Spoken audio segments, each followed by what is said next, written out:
एक गांव में राम नाम का एक गृहस्थ रहता था। उसकी पत्नी का नाम था जमुना। दोनों मियाँ बीवी बहुत शरीफ थे और अपने काम से काम रखा करते थे। दोनों बहुत मेहनत करते और मेहनत करके अपने परिवार को पाल रहे थे। उनके परिवार में 2 बेटे और 3 बेटियां थी। एक सुखी परिवार था। राम ने अपना पूरा पैसा अपने बच्चों को अच्छी शिक्षा देने में, उनकी शादी करने में और उनके लिए घर बनवाने में खर्च कर दिया था। अब वो बूढ़ा हो गया था, लेकिन राम के बेटे और बहू दोनों बहुत स्वार्थी थे। माँ बाप ने इतना कुछ किया उनके लिए, लेकिन फिर भी राम को अपने बेटे और बहू के आसरे पर ही जीना पड़ रहा था। राम और उसकी पत्नी जमुना को अपने बेटे और बहुओं का बहुत बुरा और अपमानजनक व्यवहार सहना पड़ता है। अचानक एक दिन राम का हार्ट फेल हो जाता है। उसकी मौत हो जाती है। वो दुनिया छोड़कर चला जाता है। रह जाती है जमुना मात्र अकेली। जमुना पूजा पाठ में तल्लीन हो जाती है। भगवान की भक्ति में अपना दिल लगा लेती है और सुबह शाम मंदिर जाती है। एक दिन मंदिर में उसकी भेंट अपनी बचपन की सहेली शांति से हो जाती है। अपनी सहेली से मिलकर उसे बड़ा अच्छा लगता है। जमुना को उदास देखकर उसकी सहेली शांति भांप लेती है और उससे उसकी उदासी का कारण जानना चाहती है। तो जमुना अपनी परेशानी उसके साथ साझा कर लेती है। उसकी परेशानी सुनकर शांति उसे एक सुझाव देती है, जो सुनकर जमुना के चेहरे पर थोड़ी सी मुस्कुराहट और आंखों में उम्मीद नजर आती है। दूसरे दिन प्लान के अनुसार शांति एक बैग लेकर जमुना के पास आती है, उसके घर, और ऐसे मिलती है जैसे पहली बार मिल रही हो। शांति और जमुना दोनों गले लग जाती हैं और खूब खुश होती हैं। तब जमुना शांति से पूछती है, अरे तुम यहाँ हमारे गांव कब आई और किसके घर ठहरी हो? जमुना की दोनों बहुएं उनकी आवाज सुनकर तुरंत घर से बाहर आती हैं। उन दोनों बहुओं को देखकर फटाक से शांति बोलती है, अरे मैं दूसरे के घर पर कहाँ रहूं? हम दोनों तो मौसेरी बहनें हैं और सगी बहनों से ज्यादा हमारा रिश्ता अटूट है। मुझे तो जीजा जी के निधन का पता चला। जब वो गुजर गए तब मालूम चला था, तब नहीं आ सकी, इसलिए अब मैं तुमसे मिलने के लिए और भेंट देने के लिए आई हूं। योजना के अनुसार जमुना कहती है, शांति तुम मुझसे मिलने आई हो ये सुनकर तो मुझे अच्छा लगा, पर तुम मुझे भेंट देने के लिए कुछ लाई हो, इसका मतलब मैं कुछ समझ नहीं पा रही। शांति जानबूझकर रोने का सुर निकालती है और कहती है, अरे जमुना, मुझे पता है बहन, आप दोनों ने अपना सभी पैसा अपने बेटे बेटियों की पढ़ाई, अच्छी शादी करने में, अच्छा घर बनाने में खर्च कर डाला। अपने लिए तो आप दोनों ने खुद के लिए कुछ भी नहीं रखा। ये सब तो ठीक है, क्योंकि आपके बेटे और बहू भाई अच्छे हैं, आपकी देखभाल करते हैं, इसलिए वो तुमसे प्यार का बर्ताव भी करते होंगे, तुम्हें अच्छी तरह संभालते भी होंगे, मुझे पूरा भरोसा है। लेकिन हमारे घर तो सब उल्टा है ना। हमारी आर्थिक परिस्थिति भले ही बहुत अच्छी हो, लेकिन बच्चे हमारे कतई ना पढ़े। इस वजह से कोई उद्योग धंधा या नौकरी नहीं करते। उनको सिर्फ निठल्ले बैठना, खाना खाना और ऑर्डर चलाना आता है। अमीर हैं, इस वजह से उनकी तो शादी भी हो गई, लेकिन पत्नियां माशाअल्लाह दोनों की बहुत ही अच्छी हैं।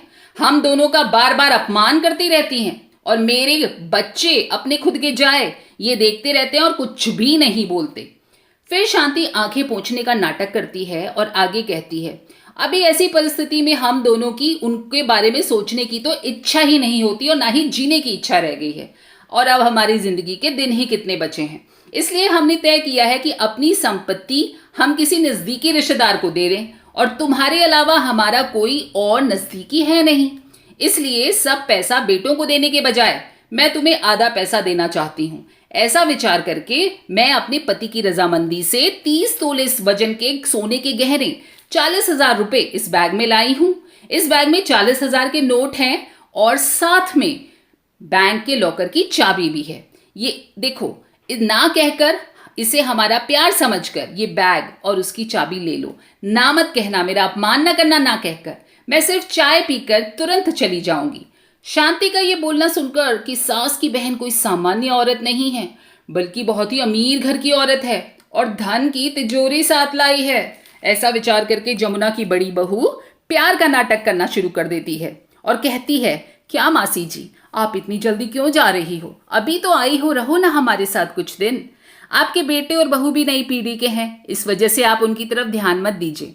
आप दोनों पति पत्नी ने अपना जीवन बहुत ही ऐशो आराम से जिया है, शानदार तरीके से जिया है। वैसे ही हमें भी कुछ ज्ञान दीजिए, मार्गदर्शन दीजिए तो अच्छा होगा। कैसे जीवन जीना है, क्या करना है, हमें भी समझ में आ जाएगा। तब शांति प्यार से उनसे बोलती है, बेटा मेरे पति के दोस्त आज प्लेन से रात को हमारे घर खाने पर आने वाले हैं, इसलिए मुझे तो जाना ही होगा। और फिर हर मनुष्य की जिंदगी में ऐसा प्रसंग आता है कि जिसकी वजह से उसकी आंखें खुल जाती हैं और वो मनुष्य समझदार हो जाता है, तब उसे रास्ता तो अपने आप नजर आता है। ऐसा कहकर शांति चाय पीती है, नाश्ता करती है और वहां से चली जाती है। शांति के जाने के बाद जमुना के दोनों बेटे और बहू उससे बड़ा अच्छा बर्ताव करने लगते हैं, खूब सारा प्यार, खूब देखभाल करने लगते हैं। जमुना खाना खाने के बाद रोज रात को अपने रूम में जाती है, दरवाजे की कुंडी लगाती है और खन खन करके पैसे गिनने लगती है। जब वो पत्थर पर पीट पीट कर पैसे बजाती है और गिनती है तो उनकी खनखनाती आवाज रात के सन्नाटे में उसके बेटे और बहू को सुनाई देती और उसके बाद उनका जमुना पर प्यार और बढ़ जाता। ऐसा करीब 5-6 महीने तक चलता रहा, लेकिन पैसे थे कि गिनने का काम उनका खत्म ही नहीं हो रहा था और ये सिलसिला जमुना ने अपने मरते दम तक चालू रखा। जमुना की जिंदगी के आखिरी 7 साल बड़ी खुशियों से बीते, परंतु एक दिन अचानक जमुना की मृत्यु हो गई। उसके जाने के बाद रिवाज और लोकलाज के चलते उसकी बहुओं ने और बेटों ने खूब आंसू बहाए।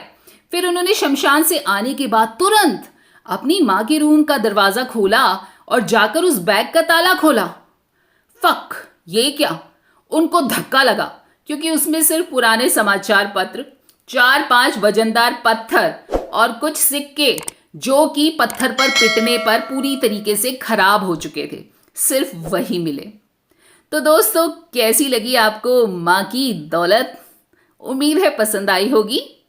फिर मिलेंगे ऐसी ही नई कहानियों के साथ। तब तक अपना खूब सारा ख्याल रखिएगा, अपना भी और अपने घर वालों का भी। नमस्कार और धन्यवाद। स्वस्थ रहिए और मस्त रहिए।